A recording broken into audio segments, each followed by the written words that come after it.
வரவு செலவு திட்டத்துக்கு எதிராக பணி பகிஷ்கரிப்பை ஆரம்பிக்க தொழிற்சங்கங்கள் தயார். உத்தியோகபூர்வ இல்லங்கள் தொடர்பான பிரச்சினையால் பாராளுமன்றத்தில் அமளி துமளி. சட்டத்தரணி ஒருவரின் தொலைபேசி ஒலித்தமை தொடர்பில் காலி நீதிமன்றம் முன்னெடுத்த நடவடிக்கை குறித்து கொழும்பு சட்டத்தரணிகள் ஆராய்வு. யாழில் மாணவன் ரயிலில் பாய்ந்து தற்கொலை செய்த சம்பவம் தொடர்பில் போலீசார் வாக்குமூலம் பதிவு.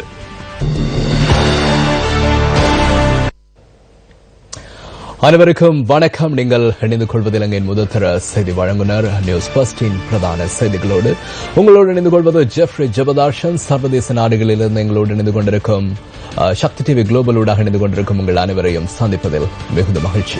வணக்கம் ராங்கினி. வணக்கம் ஜெஃப்ரி. வணக்கம் நேர்களே. என்றும் கூட நியூஸ் பஸ்டின் பிரதான செய்திகள் வாயிலாக பல தகவல்களை வழங்க தயாராக காத்திருக்கின்றோம். முதலில் எமது அவதானம் உள்நாட்டு செய்திகளுக்கு. மோல்டாவில் நடைபெற்ற 24வது பொதுநலவாய அரசு தலைவர்கள் மாநாட்டிலும் பாரிஸில் நடைபெற்ற ஐக்கிய நாடுகளின் காலநிலை மாற்றம் தொடர்பிலான மாநாட்டிலும் கலந்து கொண்ட ஜனாதிபதி மைத்ரிபால சிறிசேன இன்று நாடு திரும்பினார். 24வது பொதுநலவாய அரசு தலைவர்கள் மாநாட்டில் கலந்து கொண்ட ஜனாதிபதி மைத்ரிபால சிறிசேன கடந்த 27ஆம் தேதி மாநாட்டில் விசேட உரையொன்றை நிகழ்த்தினார். அதன் பின்னர் பாரிஸில் நடைபெற்ற ஐக்கிய நாடுகளின் காலநிலை மாற்றம் தொடர்பிலான மாநாட்டில் ஜனாதிபதி கலந்து கொண்டார். இந்த மாநாட்டில் ஐக்கிய நாடுகள் சபை பிரதிநிதித்துவப்படுத்தும் சுமார் 150 அரசு தலைவர்கள் கலந்து கொண்டிருந்தனர். இதேவேளை உலக காலநிலை மாற்றம் தொடர்பிலான மாநாட்டின் 2ஆம் நாள் நிகழ்வுகள் இன்று நடைபெற்றன. இந்த மாநாட்டில் கலந்து கொள்வதற்காக பிரான்சிற்கு சென்றிருந்த பாராளுமன்ற உறுப்பினர் அத்துரலிய ரத்தன தேரர் விசேட ஊடக சந்திப்பொன்றை ஏற்பாடு செய்திருந்தார். எரிவாயு பாவனையை தவிர்த்து புத்துயிராக்கும் எரிபொருட்களின் முக்கியத்துவம் தொடர்பில் மைத்ரிபால சிறிசேன தலைமையிலான அரசாங்கம் தெளிவாக குறிப்பிட்டுள்ளதாக ரத்தன தேரர் இதன்போது குறிப்பிட்டார்.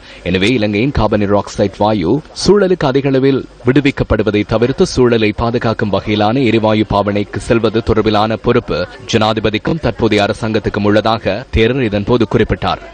எனவே இது குறித்து அபிவிருத்தி அடைந்த நாடுகளும் கவனம் செலுத்த வேண்டும் என அவர் சுட்டிக்காட்டினார். இந்த ஊடக சந்திப்பில் உள்நாட்டு ஊடகவியலாளர்கள் மாத்திரமே கலந்து கொண்டிருந்தமை குறிப்பிடத்தக்கது. உத்தியோகபூர்வ இல்லம் தொடர்பிலான பிரச்சினை ஒன்றை முன்வைத்து ஐக்கிய மக்கள் சுதந்திர கூட்டமைப்பின் பாராளுமன்ற உறுப்பினர் வாசுதேவ நாணயக்கார இன்று பாராளுமன்றத்தில் உரையாற்றும் போது அமைதியின்மை ஏற்பட்டது. அரசாங்கத்தின் உத்தியோகபூர்வ இல்லங்களை கையளிக்காத அமைச்சர்கள் இதோ என்று குறிப்பிடப்பட்டது. அதில் எனது பேரும் குறிப்பிடப்பட்டிருந்தது.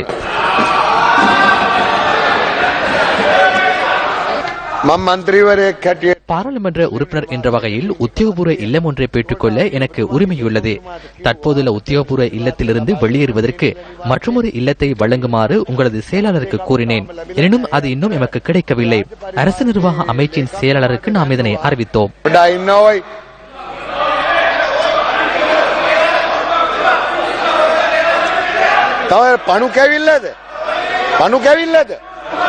නිකා ඉන්නවා වාඩි වෙලා බූරුවෝ ඉන්නේ නැතුව මේ කතා කරන්න ඇරලා වරප්‍රසාද ප්‍රශ්නයක් නිකම් ඕඩර් ප්ලීස් වාඩිවම් බයියා මන්ත්‍රීතුමන්ලා වාඩි වෙන්න වාඩිවම් බයියා වරප්‍රසාද ප්‍රශ්නයක් මුල් මන්ත්‍රීතුමන්ලා කතා කරන්න යන්න. දැන් මම කියන්නේ මේ මන්ත්‍රීවරයා ඔබතුමාගේ පාර්ලිමේන්තුවයි राज्य परिपालन अमात्यांशय अतरे पापंदुවක් කරගන්නට ඉඩ දෙන්න බෑ. கௌரவ சபாநாயகரே, பாராளுமன்ற உறுப்பினர் ஒருவரின் இல்லம் தொடர்பிலான பிரச்சினை சிறப்புரிமை பிரச்சினை அல்ல. வீடு இல்லாத ஒரு உறுப்பினருக்கு அல்லது அமைச்சருக்கு கொழும்பில் வீடொன்றை பெற்றுக் கொள்வதற்காகவே இந்த வாய்ப்பு வழங்கப்படுகின்றது. நாம் அமைச்சர்களாக இருந்தும் கொழும்பில் எமக்கு வீடு இருப்பதால் அரசு வீடுகளை பெற்றுக் கொள்வதில்லை. அவருக்கு கொழும்பில் வீடு உள்ளது. மோசமான தேவையற்ற பல வார்த்தைகளை அவர் பயன்படுத்தினார். அதனை வாபஸ் பெற்றுக் கொள்ளுமாறு அவருக்கு கூறுங்கள். தவறான பல வார்த்தைகளை பயன்படுத்தினார். சட்டமாதிபர் மற்றும் போலீஸ் மாதிபர் உள்ளிட்ட சிலரை பிரதிவாதிகளாக குறிப்பிட்டு நீதியரசர் சரத் டி ஆப்ரூ தாக்கல் செய்த அடிப்படை உரிமைகள் மனு உயர்நீதிமன்றத்தினால் இன்று விசாரணைக்கு எடுத்துக் கொள்ளப்பட்டது. பிரதம நீதியரசர் கே ஸ்ரீபவன், பிரியாந்த ஜாவதன மற்றும் அனில் குணரத்ன ஆகிய நீதியரசர்கள் குழாம் முன்னிலையில் இந்த மனு விசாரணைக்கு எடுத்துக் கொள்ளப்பட்டது. தனக்கு எதிராக சட்டம் அதிபரால் தாக்கல் செய்யப்பட்ட குற்றச்சாட்டுகள் சட்டபூர்வமானவை அல்லவென்பதால் அது தொடர்பான வழக்கை இடைநிறுத்துமாறு நீதியரசர் சரத் ஆப்ரூ தனது மனுவில் கோரிக்கை விடுத்துள்ளார். போலீஸ் மாதிபர், சட்டம் அதிபர் மற்றும் விசாரணைகளை முன்னெடுத்த குற்றப்புலனாய்வு திணைக்கள உத்தியோகத்தர்கள் இந்த மனுவில் பிரதிவாதிகளாக குறிப்பிடப்பட்டுள்ளனர்.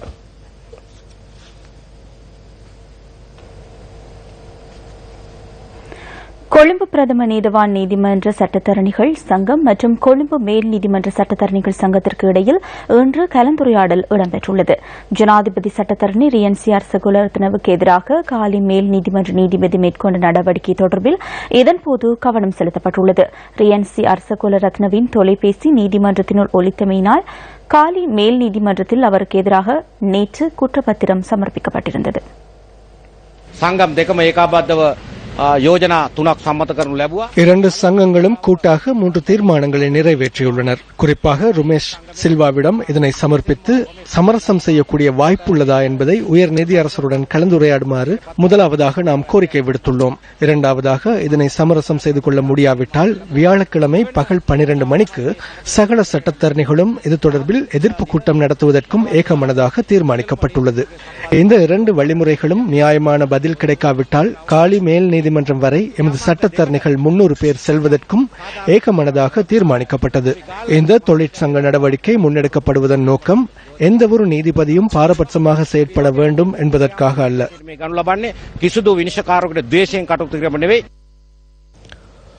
ஹட்டன் கினிகாத்ஹேன கடவல பகுதியில் இடம்பெற்ற வாகன விபத்தில் காயமடைந்த 15 பேர் கினிகாத்ஹேன வைத்தியசாலையில் சிகிச்சை பெற்று வருகின்றார்கள்.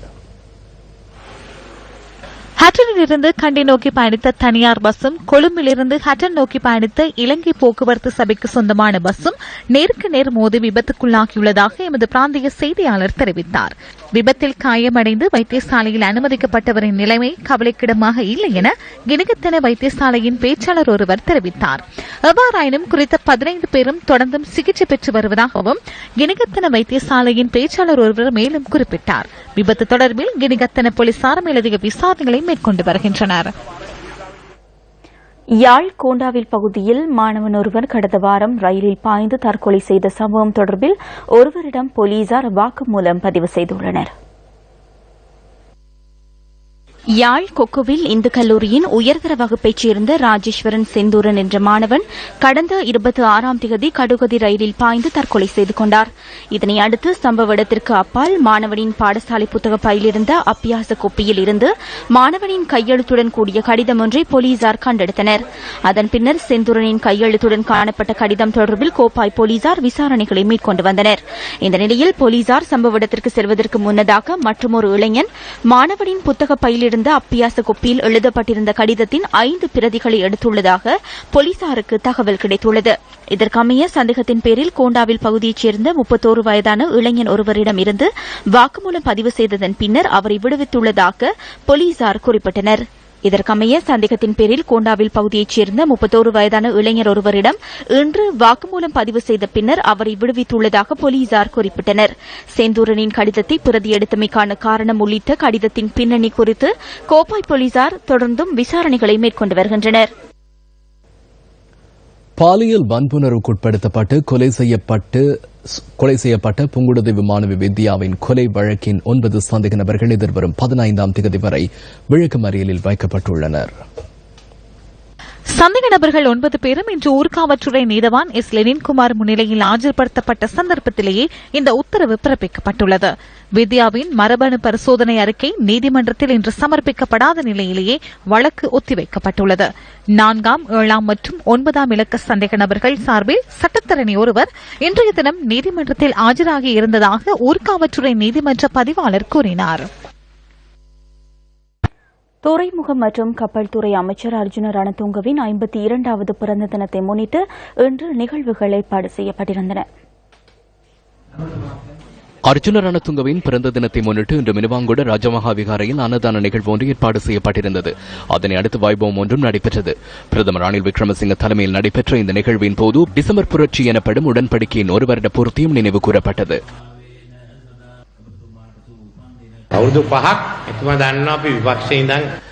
5 வருடங்களாக நாம் எதிர்க்கட்சியில் இருந்து கொண்டு எதிர்நோக்கிய பிரச்சினைகளை அவர் அறிந்துள்ளார். இந்த நாட்டை முன்னோக்கி கொண்டு செல்ல வேண்டிய தேவை அனைவருக்கும் இருந்தது. குறிப்பாக நாட்டின் பொருளாதாரம் பாதிக்கப்பட்டு மக்களுக்கு வாழ முடியாத நிலைமை ஏற்பட்ட போதே நாம் அனைவரும் ஒன்றிணைந்தோம். அவ்வாறு ஒன்றிணைந்து மைத்ரிபால சிறிசேனவை பொது வேட்பாளராக்கி ஜனாதிபதியாக்கினோம். இந்த நாட்டில் எதிர்காலத்தை எவ்வாறு சிறப்பாக மாற்றுவது என்பது தொடர்பிலேயே இன்று பாராளுமன்றத்திலும் அமைச்சரவையிலும் அடிப்படை விடயமாக பேசப்படுகிறது. ஸ்ரீலங்கா சுதந்திர கட்சியினும் ஐக்கிய தேசிய கட்சியினதும் தலைவர்களை ஒன்றிணைக்க நம்மால் முடிந்தது. இன்று அனைத்து குழுக்களும் ஒன்றிணைந்து நாட்டை முன்னோக்கி கொண்டு செல்வதற்கு முயற்சிக்கின்றன. அனைத்தையும் சீர்குலைக்க சில குழுமங்கள் முயற்சி செய்கின்றன. அதனை மறந்துவிட வேண்டாம். 1963 ஆண்டு டிசம்பர் 1ஆம் தேதி கம்பஹாவில் பிறந்த அர்ஜுன ரணதுங்க கொழும்பு ஆனந்தா கல்லூரியில் கல்வி பயின்றுள்ளார். கிரிக்கெட் விளையாட்டில் அதீத திறமை வெளியிட்ட அர்ஜுன ரணதுங்க 1996ஆம் ஆண்டு இலங்கை அணி உலக கிண்ணத்தை கைப்பற்றிய போது அணியின் தலைவராக செயற்பட்டமை குறிப்பிடத்தக்கது. 2001ஆம் ஆண்டு கிரிக்கெட்டிலிருந்து ஓய்வு பெற்ற அவர் ஸ்ரீலங்கா சுதந்திர கட்சியினூடாக செயற்பாட்டு அரசியலில் பிரவேசித்து சிறிது காலம் சுற்றுலா பிரதி அமைச்சராக பதவி வகித்தார். கடந்த ஜனாதிபதி தேர்தலின் போது தற்போதைய ஜனாதிபதி மைத்ரிபால சிறிசேனவின் வெற்றிக்காக பணியாற்றிய அர்ஜுன ரணதுங்க தற்போதைய அரசாங்கத்தின் துறைமுக மற்றும் கப்பத்துறை அமைச்சராக பதவி வகிக்கிறார். பாடசாலை மாணவர்களுக்கு சீருடைக்காக வவுச்சர் வழங்கும் நடைமுறை இன்று ஆரம்பித்து வைக்கப்பட்டது. இதுவரை காலமும் பாடசாலை சீருடைக்காக துணி வழங்கப்பட்டு வந்த நிலையில் அடுத்த வருடத்திலிருந்து அதற்காக வவுச்சர் வழங்கப்படுகின்றது. அந்த திட்டம் இன்று கல்வி அமைச்சர் தலைமையில் ஆரம்பித்து வைக்கப்பட்டது. இதற்காக மாணவர் ஒருவருக்கு 400 ரூபாவிலிருந்து 750 ரூபாய் வரை பெறுமதியான வவுச்சர்கள் வழங்கப்படுவதுடன் பிக்கு மாணவர்களுக்கு ஆக கூடுதலாக 1700 ரூபாய் பெறுமதியான வவுச்சர் வழங்கப்படுகின்றது. අපි තීරණය කරේ වෙළඳ ව්‍යාපාරිකයෝ 3-4 දෙනෙක් ආරක්ෂා කරනවාද එහෙම නැත්නම් මේ 3 அல்லது 4 வர்த்தகர்களை பாதுகாப்பதா அல்லது நாட்டில் உள்ள 43 லட்சம் மாணவர்களின் உரிமைகளை பாதுகாப்பதா என்பது தொடர்பில் நாம் தீர்மானித்தோம். இங்கு மற்றொரு விடயம் இருக்கின்றது. 43 லட்சம் வவுச்சர்களை பெற்றுக்கொண்டு நகரங்களுக்கு சென்று வர்த்தக நிலையங்களில் அதனை பெற்றுக் கொள்கின்றனர். அந்த 4 வர்த்தகர்களுக்கு மாத்திரம் மட்டுப்பட்டிருந்த இந்த வாய்ப்பு தற்போது அனைத்து நகரங்களிலும் உள்ள வர்த்தகர்களுக்கு கிடைக்கின்றது. ஒரு நாளில் சீருடைகள் பரிசோதிக்கப்படும் எனவும் அமைச்சர் இங்கு குறிப்பிட்டார். අපි දිනයක් නම් කරනවා නිල ඇඳුම් දිනය කියලා. சீருடை தினம் என எதிர்காலத்தில் நாம் ஒரு நாளை குறிப்பிடுவோம். நாட்டில் உள்ள அனைத்து பாடசாலைகளிலும் சீருடை சோதிக்கப்படும். அதன் போது அனைவரும் இந்த புதிய சீருடையை அணிந்திருக்க வேண்டும். முல்லைத்தீவு மாவட்டத்தின் கரைத்துறைப்பற்று புதுக்குடியிருப்பு மற்றும் ஒட்டுச்சுட்டான் பிரதேசங்களுக்கான குறை நிவர்த்தி நடமாடும் சேவை இன்று நடைபெற்றது. வடமாகாண சபை மற்றும் முல்லைத்தீவு மாவட்ட செயலகம் ஆகியன இணைந்து இந்த நடமாடும் சேவையை ஏற்பாடு செய்திருந்தன. முல்லைத்தீவு மகா வித்தியாலயத்தின் விஞ்ஞான ஆய்வு கூடமும் திறந்து வைக்கப்பட்டது. பாராளுமன்ற உறுப்பினர்கள், வடமாகாண சபை அமைச்சர்கள், உறுப்பினர்கள் உள்ளிட்டோர் இதில் கலந்து கொண்டிருந்தனர்.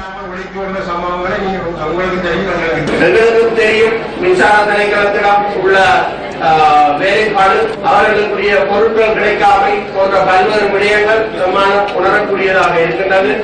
இருப்பினும் இந்த மின்சார சபை அதனுடன் சேர்ந்த திணைக்களத்தை சேர்ந்தவர்கள் இந்த விடயத்தில் முக்கிய கவனம் எடுத்து மிக விரைவாக மேலதிக ஆளுமையை விட்டால் என்றாலும் இந்த மக்களுக்கு இதை வழங்க வேண்டும். எரிவேலு அமைச்சரிடம் நான் நேரடியாக கலந்துரையாடி இருந்தேன். இந்த வழக்கின் வசந்தம் இடைநிறுத்தப்பட்டதாக மக்கள் கூறிக்கொண்டிருந்தார்கள். ஆனால் அவர் கூறியிருந்தார் தான் சகலருக்கும் இலவச மின்சாரம் வழங்குவதற்கான நடவடிக்கை எடுத்துள்ளதாக. இம்முறை பட்ஜெட்டில் கூட வழக்கின் வசனம் தொடர் நடவடிக்கை என்ற வசனத்தை பாவித்து நிதி ஒதுக்கப்பட்டிருக்கிறது. எங்களுக்குள்ளே மத்திய அரசாங்கத்தினுடைய அலுவலர்கள், மாகாண அரசாங்கத்தினுடைய அலுவலர்கள் என்று எங்களுக்குள்ளே பிரிவினைகள் இருக்கக்கூடாது. இதைத்தான் எங்களுடைய மாண்புமிகு ஜனாதிபதி கூட எனக்கு குறிப்பிட்டிருந்தார். நாங்கள் யாராக இருந்தாலும் மக்களுக்காக சேவை செய்வதற்காகத்தான் இருக்கின்றோமே ஒழிய எங்களுக்குள்ளே மத்திய மாகாணம் என்ற அந்த வேறுபாடுகள் இருக்கக்கூடாது. சகலருமே மக்களை மையமாக வைத்து அவர்களுக்காக உழைக்க வேண்டும் என்று அவர் குறிப்பிட்டிருந்தார். அன்று கிளிநொச்சி நகரில் நிர்மாணிக்கப்பட்டு வரும் சர்வதேச விளையாட்டு மைதானத்தின் நிர்மாண பணிகள் மந்தகதியில் இடம்பெற்று வருவதாக மக்கள் குற்றம் சாட்டுகின்றனர். 2011 ஆண்டு முன்னாள் ஜனாதிபதி மஹிந்த ராஜபக்சவினால் இந்த மைதானத்திற்கான அடிக்கல் நாட்டப்பட்டது. மஹிந்த சிந்தன எதிர்கால நோக்கு என்ற எண்ணக்கருவிற்கமைய விளையாட்டுத்துறை அமைச்சினால் இந்த மைதானத்தை அமைப்பதற்கான செயற்பாடுகள் இடம்பெறுகின்றன. குறுகிய காலத்திற்குள் இந்த மைதானத்தை மக்கள் பாவனைக்காக திறந்து விடுவதாக கூறிய போதிலும் பல ஆண்டுகள் கடந்துள்ள நிலையில் அதன் நிர்மாண பணிகள் மந்தகதியில் இடம்பெறுவதாக மக்கள் தெரிவிக்கின்றனர். 4 வருடங்களுக்கு மேலாக நிர்மாண பணிகள் இடம்பெறுவதால் குறித்த மைதானம் அமைந்துள்ள பகுதியினை தம்மால் பயன்படுத்த முடியவில்லை என்றும் இவர்கள் குறிப்பிடுகின்றனர். நாங்கள் இடம்பெறதுக்கு முன்னே அதில் விளையாடினாங்க. 2007, 2006 தான் கிரிக்கெட் விளையாடி கொண்டே இருந்தாங்க. இதுவரைக்கும் எங்களுக்கு இந்த மைதானம் எங்களுக்கு புறமைச்சு தரப்படவே இல்லை. மைதானம் இப்போ எங்களுக்கு விளையாடக்கூடிய மாதிரி இல்லை. இப்போ 4 வருஷமாகி இன்னும் மைதானம் எங்களுக்கு தரப்படவும் இல்லை. இதுவரைக்கும் இந்த விளையாடக்கூடிய நிலைமை இப்படி மைதானம் இருக்கும்னு தெரியல. 4 வருஷமாக அப்படியே இருக்கின்றது. இந்த கிரவுண்ட் வந்து பிரயோசனம் இல்லாமல் எங்களுக்கு ஒரு விளையாட்டு மைதானம் தேவை என்ற எதிர்பார்ப்போட நாங்கள் கனகாலமாக இருக்கிறோம். எங்களுக்கு ஒரு விரைவாக இதை முடிச்சு தரும்படி நான் கேட்டுக்கொள்கிறோம். கிளிநொச்சி நகரில் நிர்மாணிக்கப்பட்டு வரும் சர்வதேச விளையாட்டு மைதானத்தின் நிர்மாண பணிகளை விரைவில் நிறைவு செய்ய வேண்டும் என்பது மக்களின் கோரிக்கையாகும். ஊழியர் சேமலாப நிதியம் மற்றும் ஊழியர் நம்பிக்கை பொறுப்பு நிதியம் என்பன தொடர்பிலான தீர்மானங்கள் தொழிற்சங்கங்களின் இணக்கப்பாட்டுடனேயே எடுக்கப்படும் என பிரதமர் ரணில் விக்ரமசிங்க தெரிவித்துள்ளார். பாராளுமன்றத்தில் இன்று இடம்பெற்ற வரவு செலவு திட்ட 2ஆம் வாசிப்பு மீதான விவாதத்தில் கலந்து கொண்டு உரையாற்றிய போதே பிரதமர் இதனை கூறினார். அந்த 2 நிதியங்கள் தொடர்பிலும் தீர்மானம் எடுப்பதற்கு பணிப்பாளர் சபை ஒன்று நியமிப்பதற்கும் அந்த பணிப்பாளர் சபையை அரசியலமைப்பு சபையின் அனுமதியுடன் நியமிப்பதற்குமான கருத்துக்களையே நாம் முன்வைத்தோம். மத்திய வங்கியின் ஆளுநர் மற்றும் திரைசேரியின் செயலாளர் ஆகியோரும் அந்த பணிப்பாளர் சபையின் பிரதிநிதிகளாக இருப்பர். பணிப்பாளர் சபை எடுக்கும் தீர்மானங்களில் ஏதேனும் பிரச்சனைகள் இருப்பின் அதில் தலையிடுவதற்கு நிதி சபைக்கு உரிமையுள்ளது. இறுதியில் இவை அனைத்தினதும் இறுதி செயற்பாடுகள் பாராளுமன்றத்தின் நிதி நிர்வாகத்துக்கு உள்வாங்கப்படுகின்றது. அந்த தீர்மானங்கள் தொழிற்சங்க தலைவர்களுக்கு முன்வைக்கப்படும். அதன் பின்னரே இறுதி தீர்மானத்துக்கு அமைச்சரவைக்கு செல்லும். நிதி அமைச்சருக்கு எதிராக நம்பிக்கையில்லா பிரேரணையொன்றை சபாநாயகரிடம் கையளித்துள்ளனர். அரசியலமைப்பின் 48ஆம் பிரிவின் கீழ் ஒதுக்கீட்டு சட்டம் பாராளுமன்றத்தில் நிராகரிக்கப்பட்டால் உடனடியாக அரசாங்கமும் அமைச்சரவையும் கலைக்கப்படும். அதுவும் ஒரு நம்பிக்கையில்லா பிரேரணை அல்லவா? வேறு நம்பிக்கையில்லா பிரேரணை தேவையா? இதிலிருந்து ஒரு விடயம் புலப்படுகின்றது. இதில் கையொப்பமிட்டவர்கள் அரசியலமைப்பை படிக்கவில்லை என்பதே புலனாகின்றது. 2016ஆம் ஆண்டாகும் பொழுது உலக பொருளாதாரம் ஸ்திரமற்ற தன்மையை அடைய உள்ளது. அதன் பாதிப்புகள் இலங்கைக்கும் இருக்கும். ISI பயங்கரவாதிகளின் செயற்பாடுகள் காரணமாக மத்திய கிழக்கு நாடுகளில் ஸ்திரமற்ற தன்மை ஏற்பட்டால் அதன் மூலம் இலங்கை அதிகளவில் பாதிப்படையும். எனவே அதன் காரணமாக முன்னேற்பாடாக அவசர நிலைமைகளை எதிர்கொள்வதற்காக சர்வதேச நாணய நிதியத்துடன் திட்டம் ஒன்றுக்கு செல்வதற்கு கலந்துரையாட எதிர்பார்க்கின்றோம். அடுத்த வருடம் 6.5% பொருளாதார வளர்ச்சி வேகத்தை எதிர்பார்க்கின்றோம். நாம் முன்னெடுக்கும் திட்டங்கள் வெற்றி பெறுமாக இருந்தால் 8% விட அதிகமான மட்டத்தை அடைய முடியும். அதே போன்று தாய்லாந்தை போன்று 2032ஆம் ஆண்டாகும் பொழுது உயர் வருமானம் பெறும் நாடாக மாற முடியும். யார் இதற்கு எதிர்ப்பு தெரிவிக்கின்றனர்?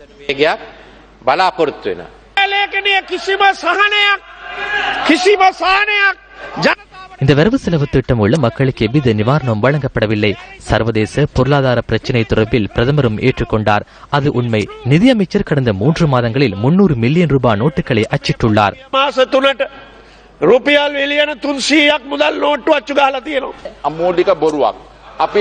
அது முற்றிலும் தவறானது. நாம் பணம் அச்சிடவில்லை. 280 மில்லியன் ரூபாய் உங்களது அரசாங்கத்தின் போதே பெற்றுக் கொள்ளப்பட்டது. மஹிந்த ராஜபக்ச அமைச்சரவைக்கு அறிவிக்காத செலவுகளுக்காக பெற்றுக் கொள்ளப்பட்டது என்பதனை கூற விரும்புகின்றேன்.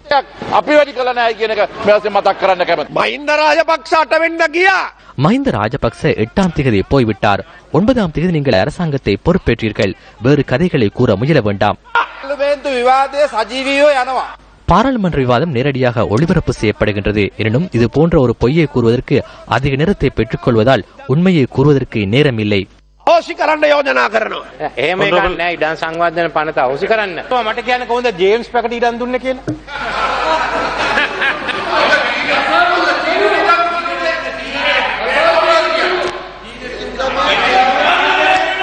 මට පුදුමයි. අනේ අමතුමා බුලත් පිටකට යන වියදම තමයි දැන් වීබුසලට ලැබෙන්නේ. රනිල් වික්‍රමසිංහ අගමැතිතුමා කවදා කාපු බුලත් පිටද? මෙතුමා ධනපතිලු. මං හිතන්නේ இவர் செல்வந்தராம். கோட் டை அணிவதால் அவ்வாறு கூறுவதாக நான் நினைக்கின்றேன். இந்த வாகன அனுமதி பத்திரத்தை விற்று எவ்வளவு பெற்றுக் கொண்டிருக்கின்றன நாம் வைத்தியரிடம் கேட்டேன். 1.3 மில்லியன் என்று கூறினர். எனவே அதற்கு பதிலாக வைத்தியர்களுக்கு $1 மில்லியன் கொடுப்பனவை பெற்றுக் கொடுக்குமாறு அமைச்சரிடம் கேட்கின்றேன். මුදලක් තමුන්නාසේ ලබා දෙන්නේ කියලා මේ බලපත්‍ර අවශ්‍ය කිරීම සඳහා. அமைச்சர் அவர்களே, உங்களினதும் பல பாராளுமன்ற உறுப்பினரினதும் வேண்டுகோளுக்கு இணங்க அதனை அவ்வாறே செய்வதற்கு தயாராக உள்ளோம் என்பதனை கூற விரும்புகின்றேன்.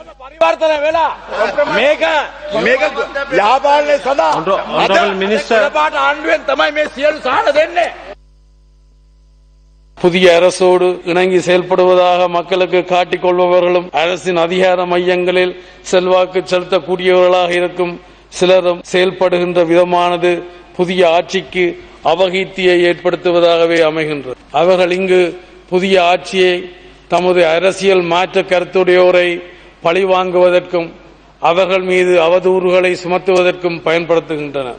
இது இன்று நேற்று தொடங்கிய வரலாறு அல்ல. வரலாறு காலம் தொட்டு உரிமை பிரச்சினை குறித்து இவர்கள் எழுப்பி வரும் உணர்ச்சி கோஷங்கள் அரசுகளிடம் இருந்து எமது மக்களின் உரிமைகளை பெறுவதற்காக அல்ல. படுகொலைக்கு வித்திட்டவர்களும் இவர்களை. வளர்த்தகடா மார்பில் பாய்ந்தது கதையாகவே தாம் வளர்த்துவிட்ட துரோகி பட்டங்களுக்கு இவர்களுமே பலியாகி போனவர்கள் என்பது ஒரு துன்பியல் வரலாறு. இந்த புதிய அரசாங்கத்தை தாமே ஆட்சி பொறுப்புக்கு கொண்டு வந்திருப்பதாக கூறுகின்ற இவர்கள் கடந்த 11 மாத காலப்பகுதியில் மக்களுக்கு எந்த ஒரு அரசியல் லாபங்களையும் பெற்றுக் கொடுக்கவில்லை.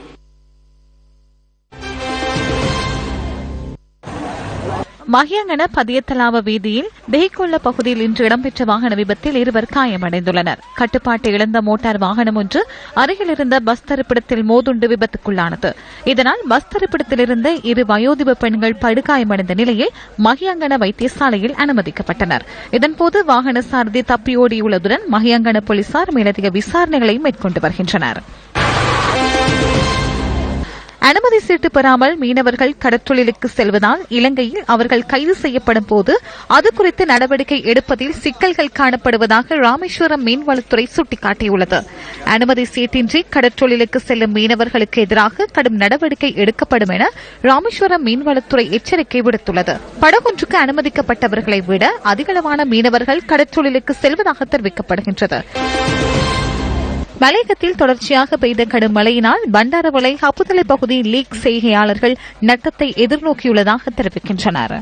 இந்த தோட்டம் ஃபுல்லாக அப்படியே செய்யறேன்னு சொன்னாக்க எங்களுக்கு ஒரு 45-50,000 செலவு பண்ற ஆரம்பத்தில். சந்தை கொண்டுட்டு போனாலும் சந்தையில நல்ல விலைவாசி இல்லை. ஏன்னு கேட்டாக்க இந்த மாதிரி அழுகி இப்படி வீணா போற நேரத்தில் எல்லாமே வீணாக தான் ஆகிவிடுது. மழை அடிக்கடி எந்த நாளும் பெஞ்சிக்கிட்டு இருக்கு. அதனால லீக்ஸ் எல்லாம் எந்த இது போட்டாலும் கீழே தண்டெல்லாம் அழிவு எல்லாம் போய்கிட்டு இருக்கு. அப்ப அதனால எங்களுக்கு ஒண்ணுமே நஷ்டத்தை தான் ஏற்படுத்த லாபமே அவனுக்கு கிடைக்கிறதுக்கான வகை இல்லை. இதை நம்பி தான் நாங்கள் இருக்கோம். எங்களுக்கு வேற வருமானம் ஒண்ணுமே இல்லை. ஏன்டா எல்லாமே நம்பி தான் அங்கே இருக்கோம். ஏன்டா 3 மாசத்துல பிடுங்க வரலாம இப்போ 5-6 மாசம் ஆகுது பிடுங்கிறது. பாராளுமன்றத்தில் தெரிவிக்கப்பட்ட மேலும் சில கருத்துக்கள் அடுத்து. கடந்த அரசாங்கத்தின் கீழ் முன்வைக்கப்பட்ட வரவு செலவு திட்டங்கள் 60 தொடக்கம் 70% அவர்களின் குடும்பங்களுக்கு ஏற்ற வகையிலேயே முன்வைக்கப்பட்டன. இதனால் அமைச்சரவை அந்தஸ்துள்ள அமைச்சர் ஒருவரின் தகுதி குறைக்கப்பட்டது. அவருக்கான அதிகாரங்கள் கிடைக்கவில்லை. பொது சொத்துக்களை தவறான முறையில் பயன்படுத்தியதோடு நண்பர்கள் மற்றும் உறவினர்களுக்கு அவற்றை வழங்கினர். ஸ்ரீலங்கா ஏர்லைன்ஸிடம் இருந்து 157 பில்லியன் ரூபாய் அறவிடப்பட வேண்டியுள்ளது. அதில் 72% கடந்த அரசாங்கத்தின் காலப்பகுதியில் அறவிடப்பட வேண்டியவையாகும். வடக்கு கிழக்கு அபிவிருத்தி நடவடிக்கைகளை கருத்தில் கொள்ளாமையினால் அந்த பகுதிகளுக்கான அபிவிருத்தி பின்னடைவை சந்தித்துள்ளது. 2016 வரவு செலவு திட்டம் மனிதவள அபிவிருத்தியை கருத்தில் கொண்டு உருவாக்கப்பட்டுள்ளது. மனித வளங்களை அதிகரிப்பதனூடாக மால் ஏனைய நாடுகளுடன் போட்டியிட முடியும். வரவு செலவு திட்டத்தில் உள்ள சில விடயங்களை நாம் வரவேற்கிறோம். 20,000 வீடுகளை நிர்மாணித்தல், உள்ளக இடம்பெயர்வுகள், மீள்குடியேற்றம் தொடர்பில் உடனடியாக அவதானம் செலுத்த வேண்டும். வடக்கு கிழக்கில் யுத்தத்தால் பாதிக்கப்பட்ட 8 மாவட்டங்களின் அபிவிருத்திக்காக 14,000 மில்லியன் ரூபாய் ஒதுக்கப்பட்டுள்ளது. எனினும் புறநிறுவை வீட்டு திட்டத்திற்காக அந்த மாவட்டத்துக்கு 12,000 மில்லியன் ரூபாய் ஒதுக்கியுள்ளீர்கள். 2016 வரவு செலவு திட்டத்தில் வடக்கு கிழக்கு மக்களின் யுத்தத்தின் பின்னரான காலத்தில் முன்னெடுக்கப்பட வேண்டிய விடயங்கள் தொடர்பில் அவதானம் செலுத்தப்படவில்லை. அது மாத்திரமன்றி இந்த வரவு செலவு திட்டத்தில் வடக்கு கிழக்கு மக்களின் சவால்கள் மற்றும் பிரச்சினைகள் தொடர்பில் கவனம் செலுத்தியுள்ள கொள்கை வரவில் எவ்வித மாற்றமும் இல்லை. வரவு செலவு திட்டத்தின் மூலம் முன்னெடுக்கப்பட உள்ள எண்ணக்கருக்கள் எதிர்நோக்கும் சவால்களை வடக்கு கிழக்கிற்கு எடுத்துக் கூற வேண்டும். வடபகுதி கடலில் காணாமல் போனதாக கூறப்படும் ராமேஸ்வரம் மீனவர்கள் குறித்து இதுவரை எவ்வித தகவலும் பதிவாகவில்லை என கடற்படை தரப்பு தெரிவித்துள்ளது. ராமேஸ்வரத்திலிருந்து கடந்த சனிக்கிழமை கடலுக்கு சென்ற 4 மீனவர்கள் கச்சத்தீவு அருகேயுள்ள கடலில் காணாமற் போயுள்ளதாக இந்திய தகவல்கள் குறிப்பிட்டுள்ளன. சக மீனவர்கள் கச்சத்தீவு பகுதிக்கு சென்று தேடுதலில் ஈடுபட்ட போதிலும் மீனவர்களும் படகும் கண்டுபிடிக்கப்படவில்லை என ராமேஸ்வரம் செய்தியாளர் கூறினார். எனினும் காணாமற் போன மீனவர்களின் படகில் இருந்த ஐஸ் பெட்டி கண்டுபிடிக்கப்பட்டுள்ளதாக ராமேஸ்வரம் மீனவர்கள் தெரிவித்தனர். கச்சத்தீவு பக்கம் மீன் பிடிக்க போனாலுக்கு திரும்பும் போது போட்ல தண்ணி வந்துருச்சுன்னு சொல்லிட்டு செட்ல பேசிருக்காங்க. எங்கனே இருக்கேன்னு சொல்லி கேக்கு பக்கத்துல உள்ள போட்டு கேக்குள்ள தண்ணி போட்டு ஏறி முஞ்சிட்டப்பான்னு சொல்லி பேசிருக்காரு. அதோட போட்டு தாழ்ந்து போச்சு. தேடி போகும்போது கச்சத்தீவிட்ட போய் பார்த்தா அங்க கச்சத்தீவிட்ட ஆளும் யாருமே இல்ல. 2வது நாள் போய் 2 போட்டு தேடி போகும்போது போட்ட தீவை பார்த்து சித்தணும். திரும்ப வந்து கச்சத்தீவு பார்க்க போன அந்த ஐஸ் பாக்ஸ் கிடைச்சு சார். நம்ம நேவிகாரங்க வந்தாங்க. வந்து உங்ககிட்ட என்னப்பா கிடைச்சுன்னு கேட்டாங்க. அதோட சொன்னது சார் ஐஸ் பாக்ஸ் கிடைச்சு சார், போட்டு இங்கதான் கிடந்திருக்கும் போலன்னு சொல்லிட்டு சொன்னோம். அவங்க ஒரு மணி நேரம் தேடி பார்த்தாங்க நியாயக்காரங்க. அந்த தகவலோடு நியூஸ் ஃபர்ஸ்ட் இரவு 8 மணி பிரதான செய்திகள் நிறைவடைந்தன. இரவு 10:45 இடம்பெறும் அடுத்த பிரதான செய்திகளோடு மீண்டும் சந்திப்போம். வணக்கம். வணக்கம்.